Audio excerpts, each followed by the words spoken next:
नमस्कार दोस्तों, welcome to SG Edu centre daily current affair. SG Edu centre daily current affair में आप सबका स्वागत है। फ्रेंड्स, आज है 23 अप्रैल और 23 अप्रैल के जो भी इंपॉर्टेंट करंट अफेयर है उसको हम लोग एमसीक्यू के थ्रू देखने का प्रयास करेंगे। आइए शुरू करते हैं। आज का हेडिंग है कि अप्रैल 2025 में डुजूरो मुकुट बने सर्बिया के नए प्रधानमंत्री। सेकंड है, गाजा युद्ध की तस्वीर के लिए समर अबू एलोफ ने जीता world press photo of the year 2025 awards. Third है कि बाल्गिस्तान संयुक्त सैन्य अभ्यास फिलीपींस और अमेरिका के सहयोग से हुआ। फोर्थ है कि भूटान ने अर्थव्यवस्था को बढ़ावा देने के लिए ग्रीन क्रिप्टो करेंसी को अपनाने की घोषणा की है। फिफ्थ है, आंध्र प्रदेश में शुरू हुई विश्व की पहली एकीकृत नवीकरणीय ऊर्जा भंडारण परियोजना। सिक्स है कि भारतीय वायुसेना ने यूएई में बहुराष्ट्रीय अभ्यास डेजर्ट फ्लैग 10 में भाग लिया। सेवेंथ है कि कर्नाटक बना ग्राम स्तर पर पुरातात्विक सर्वेक्षण पूरा करने वाला पहला राज्य। सेवेंथ है कि प्रोजेक्ट चीता के तहत बोत्सवाना से 8 चीते मध्य प्रदेश में बसाए जाएंगे लाए जाएंगे।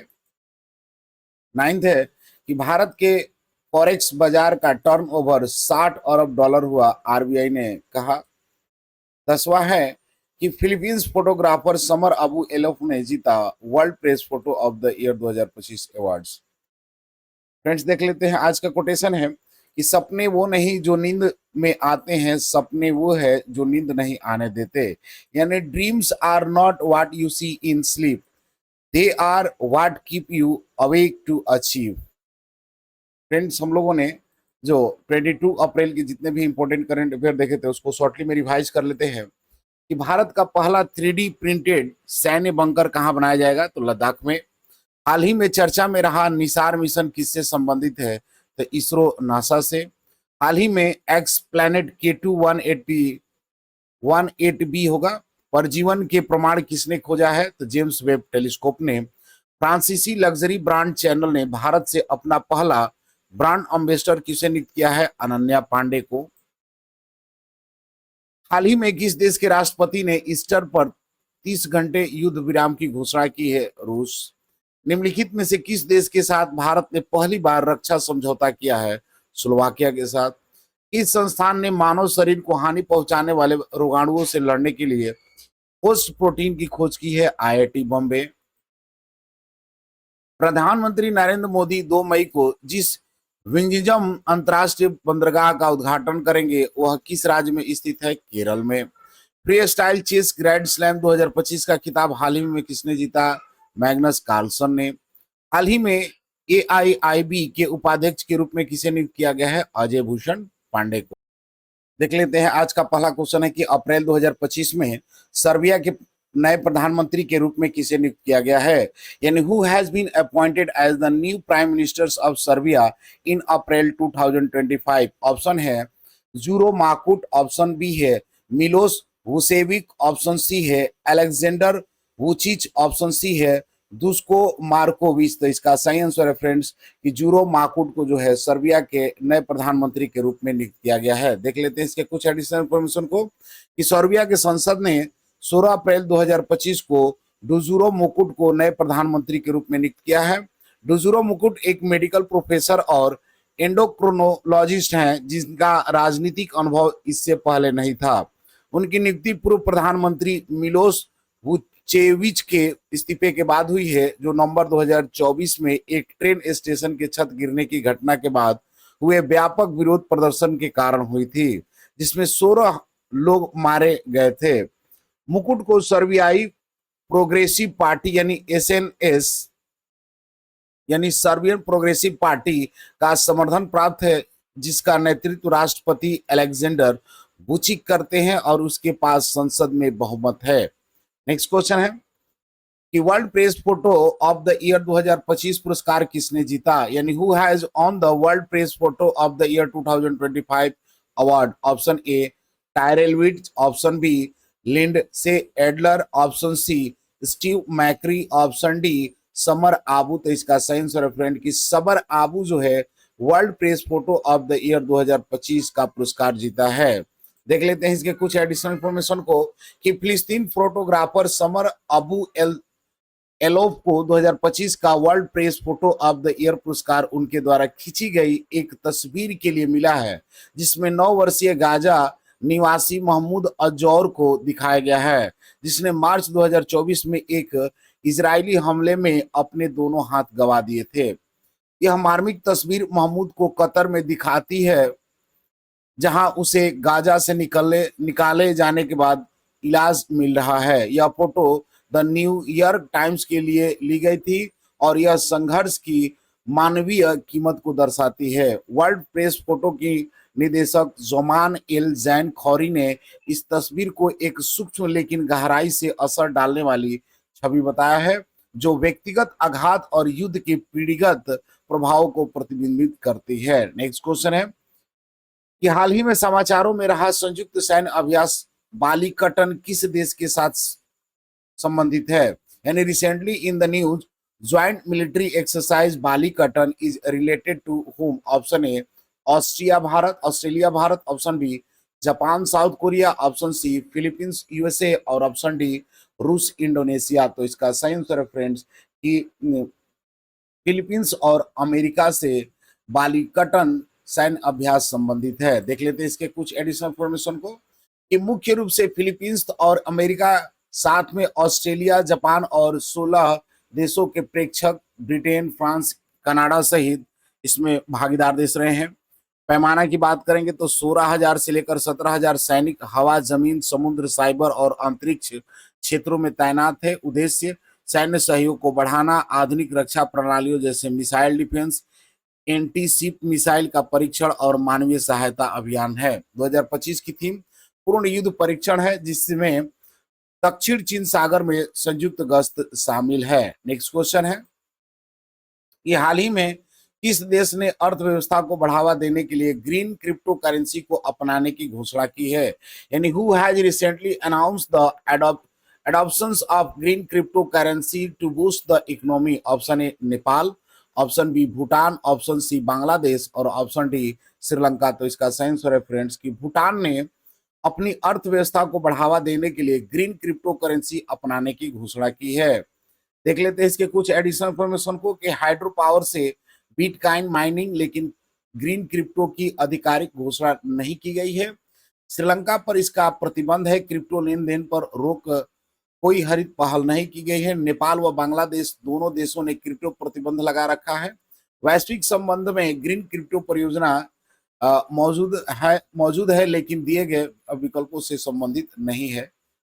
ठीक है, नेक्स्ट क्वेश्चन है कि विश्व की पहली एकीकृत नवीकरणीय ऊर्जा भंडारण परियोजना जो हाल ही में चर्चा में थी, कहाँ स्थित है? यानी where is the world first integrated renewable energy storage project located that was in the news? Option A Gujarat, option B Andhra Pradesh, option C Tamil Nadu और ऑप्शन डी कर्नाटका। तो इसका सही आंसर फ्रेंड्स कि आंध्र प्रदेश में आपको पहली एकीकृत, विश्व की पहली एकीकृत नवीकरणीय ऊर्जा भंडारण परियोजना स्टार्ट हुई है, जो कि चर्चा में है। देख लेते हैं इसके कुछ एडिशनल इंफॉर्मेशन को कि विश्व का पहला और सबसे बड़ा एकीकृत नवीकरणीय ऊर्जा भंडारण परियोजना आंध्र प्रदेश के कुर्नूल जिलों में पिन्नापुरम में स्थित है। इस परियोजना को ग्रीनको द्वारा विकसित किया गया है, जिसमें 4,000 मेगावाट और 1,000 मेगावाट पवन, 1,680 megawatt power point hydro powers उत्पादन शामिल है, जिसकी भंडारण क्षमता 10,080 मेगावाट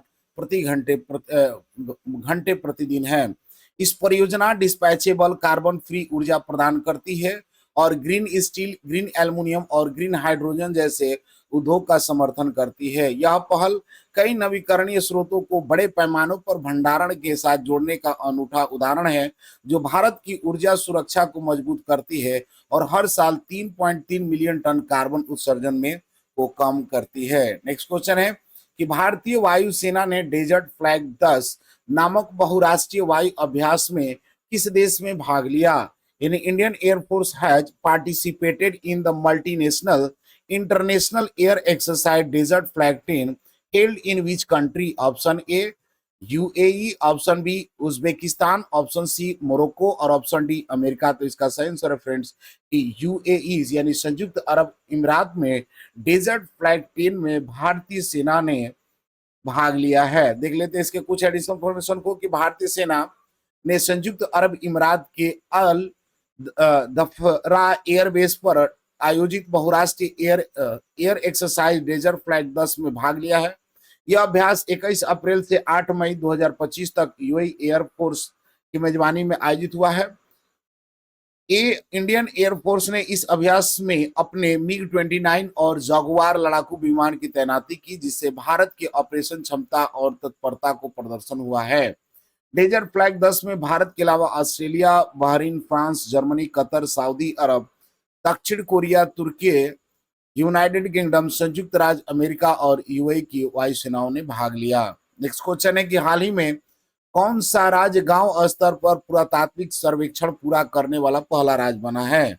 यानी which state has recently become the first state to complete archaeological survey at the village level? Option A Kerala, option B Karnataka, option C Andhra Pradesh और option D none of this. तो इसका सही आंसर है फ्रेंड्स कि कर्नाटक में जो है गांव स्तर पर पुरातात्विक सर्वेक्षण पूरा करने वाला पहला राज्य बन गया है।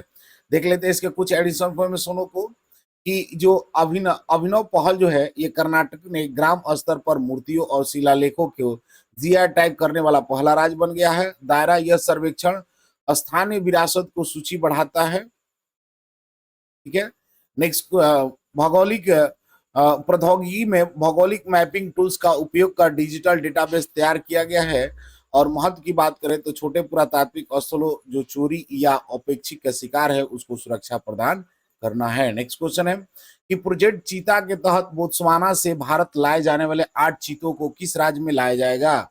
यानी in which state 8 cheetahs will be brought to India from Botswana under project cheetah? Option A Madhya Pradesh, option B Chhattisgarh, option C Maharashtra और ऑप्शन डी हरियाणा। तो इसका सही आंसर है फ्रेंड्स कि मध्य प्रदेश में आपको 8 जो चीते बोत्सवाना से लाए गए हैं। प्रोजेक्ट चीता के तहत 8 चीते बोत्सवाना से भारत लाए जाएंगे, जिनमें से 4 मई 2025 तक आ जाएंगे। इन चीतों को मध्य प्रदेश के गांधी सागर अभ्यारण्य में बसाया जाएगा, जिसे कूनो नेशनल पार्क के अलावा भी चीता संरक्षण का विस्तार होगा। इस पहल का संचालन national tiger conservation authority NTCA और मध्य प्रदेश सरकार द्वारा किया जा रहा है, जिसमें अब तक चीता पुनर्वास पर 112 करोड़ से अधिक खर्च हो चुका है, जिसमें से 67% मध्य प्रदेश में खर्च हुआ है। नेक्स्ट क्वेश्चन है कि हाल ही में भारत के विदेशी मुद्रा बाजार का कारोबार दुगना होकर कितना अरब डॉलर हो गया? In recently turnover of India's foreign exchange market has double to how many billions dollars? Option A 50, option B 14, option C 16 और option D none of this. तो इसका सही आंसर है फ्रेंड्स की 16% आपका हो गया है। यानी भारत का फॉरेन मार्केट टर्नओवर 32 अरब डॉलर 2020 से बढ़कर 60 अरब डॉलर 2024 में हो गया है।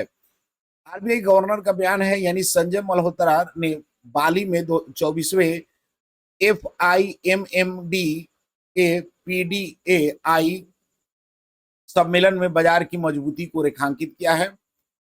समानांतर विकास की बात कर तो ओवरनाइट मार्केट मनी मार्केट में 80% की वृद्धि हुई है, यानी 3 लाख करोड़ से 5.4 लाख करोड़ हुआ है।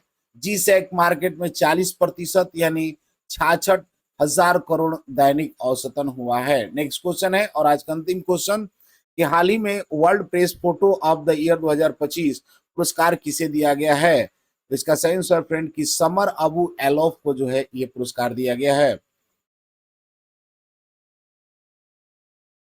लास्ट वीडियो का क्वेश्चन था कि प्रधानमंत्री नरेंद्र मोदी 2 मई को जिस विंझिजम अंतरराष्ट्रीय बंदरगाह का उद्घाटन करेंगे वह किस राज्य में स्थित है? तो ऑप्शन सी केरल राज्य में। आज का क्वेश्चन है कि हाल ही में भारत के विदेशी मुद्रा बाजार का कारोबार दुगना होकर कितने अरब डॉलर हो गया है? Option A 50, option B 40, option C 60 और ऑप्शन डी इनमें से कोई नहीं। फ्रेंड्स इसका आंसर कमेंट बॉक्स में जरूर दे। मिलते हैं अगले वीडियो में, तब तक के लिए जय हिंद।